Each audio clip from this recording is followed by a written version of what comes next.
Hi friends, welcome to என் சமையல் உலகம். இன்றைக்கி நான் செவ்வந்தி பூ வச்சு தாங்க ஒரு பிரைடல் ஃப்ளவர் ரெடி பண்ண போகிறேன். அதுக்கு இந்த மாதிரி பட்டையாக இருக்கிற மாதிரி ரோப் எடுத்துருக்கேங்க. இது வந்து லேஸ் மாதிரி தான், உங்களுக்கு ரோலாகவே கிடைக்கும். இது நிறைய கிராஃப்ட் ஒர்க்கு வந்து யூஸ் பண்ணிக்கலாங்க. நான் இன்றைக்கி வாழைநாருக்கு பதிலாக இந்த ரோப் வச்சு தாங்க நான் கட்ட போகிறேன் பூவு. எந்த அளவுக்கு நீளம் வேணுமோ அந்த அளவுக்கு எடுத்துக்குங்க.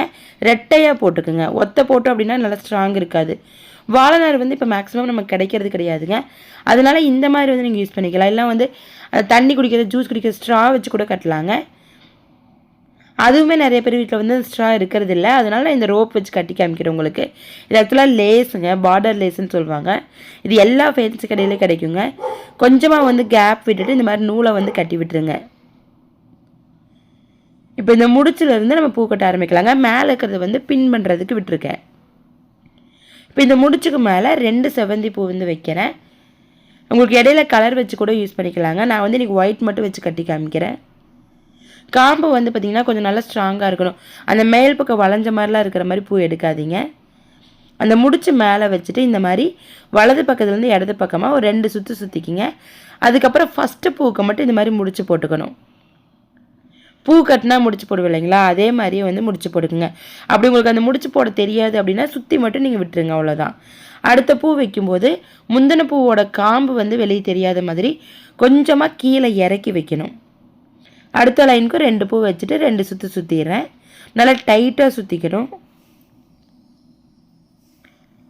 இதே போல் தாங்க பூ வச்சுட்டே வரணும். அடுத்தடுத்து வைக்கும்போது கீழே இறக்கி வைக்கணும். முந்தின பூவோட காம்பை வந்து அப்படியே மறைச்ச மாதிரி கீழே இறக்கி வச்சு பிடிச்சிக்கணும். ஒவ்வொரு சுற்று கூட சுற்றிக்கலாங்க. இல்லை காம்பு கொஞ்சம் பெருசாக இருக்குது அப்படிங்கிற மாதிரி தான் நல்லா டைட்டாக 2 சுற்றி சுற்றிக்கிங்க. இதில் முக்கியமான டிப்ஸ் என்னென்னா, பின்னாடி பக்கம் இந்த மாதிரி விரலில் வந்து அந்த நூலை சுற்றி முடிச்சுட்டு பிடிச்சிக்கணும். பிடிச்சிட்டு தான் நீங்கள் வலது கையை வந்து வெளியே எடுத்து வேறு பூ எடுத்து வைக்கிறது இது எல்லாமே பண்ணணுங்க. நீங்கள் சும்மா சுற்றிட்டு அப்படியே விட்டுட்டீங்க அப்படின்னா லூஸ் கொடுத்துரும். அதனால் சுற்றி முடிச்சதுக்கப்புறமா பேக் சைடில் ஒரு விரலில் அந்த நூல் வந்து லூஸ் ஆகாமல் பிடிச்சிக்குங்க. இப்போ இந்த பூவை எடுத்து வச்சு இந்த சுற்றும் போது மட்டும்தான் நான் கையை எடுக்கிறேன். 2 சுற்று சுற்றிட்டு திருப்பி மறுபடியும் விரலில் வந்து பின்னாடி பக்கம் பிடிச்சிக்கணும். பிடிச்சிட்டு தான் வலது கையை வந்து வெளியே எடுக்கணும். இதே போலவே உங்களுக்கு வந்து எவ்வளோ நீளம் வேணாலும் கட்டிக்கலாங்க. இதில் முடிச்சு வந்து லாஸ்ட்டாக போட்டால் போதுங்க. உங்களுக்கு பூ கட்டுறதுல வந்து முடிச்சு போடுறதா சிரமமாக இருக்குது அப்படின்னா தாராளமாக இந்த டிசைன் வந்து நீங்கள் கட்டி பழகலாங்க.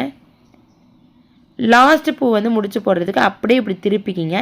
திருப்பிட்டு கொஞ்சமாக பின் பண்ணுறதுக்கு அளவாக வந்து ரோப் விட்டுட்டு ஃபஸ்ட்டு முடிச்சு போட்டோம் இல்லைங்களா, அதே மாதிரியே முடிச்சு போடுறது தான். இல்லை உங்களுக்கு வந்து அந்த மாதிரி முடிச்சு போட வரல அப்படின்னா நூல்கண்ணில் இருக்கிற நூலை கட் பண்ணி விட்டுட்டு சாதாரணமாக முடிச்சு போடுற மாதிரி முடிச்சு போட்டுக்குங்க. நான் ஒரு 3 முடிச்சு ஸ்ட்ராங்காக போட்டிருக்கேங்க. இந்த பூவை வந்து இப்படி கொண்டை சுற்றியும் வந்து வளைச்சி வைக்கலாங்க. ஆனால் அதை விடவே சைடாக வைக்கிறதுக்கு ரொம்ப அழகாக இருக்கும். அப்படி இல்லைன்னா பட்டையாக அப்படி வைப்பாங்க இல்லைங்களா, ஃப்ரீ ஹேர் விட்டு, அதுக்கு வந்து இந்த பூ ரொம்ப ரொம்ப சூப்பராக இருக்குங்க. குழந்தைகள் வந்து பெரியவங்க வரைக்கும் அழகாக வந்து ஃப்ரீ ஹேர் விட்டுட்டு சென்டராக வந்து வச்சு விடலாங்க. குழந்தைகளுக்குன்னா இன்னும் கொஞ்சம் சின்னதாக கூட கட்டிக்கலாம். நீங்கள் எங்கேயுமே காம்பு தெரியாதுங்க. அப்படி பூ வந்து ஸ்ட்ரைட்டாக வச்சுருக்கிற மாதிரி சென்டராக வைக்கும்போது ரொம்ப ரொம்ப அழகாக தெரியுங்க. ட்ரை பண்ணி பாருங்கள் ஃப்ரெண்ட்ஸ். இந்த வீடியோ உங்களுக்கு பிடிச்சிருந்துச்சுன்னா லைக், ஷேர் பண்ணிவிட்டு நம்ம சேனலை சப்ஸ்கிரைப் பண்ணிக்கிங்க. தேங்க்யூ.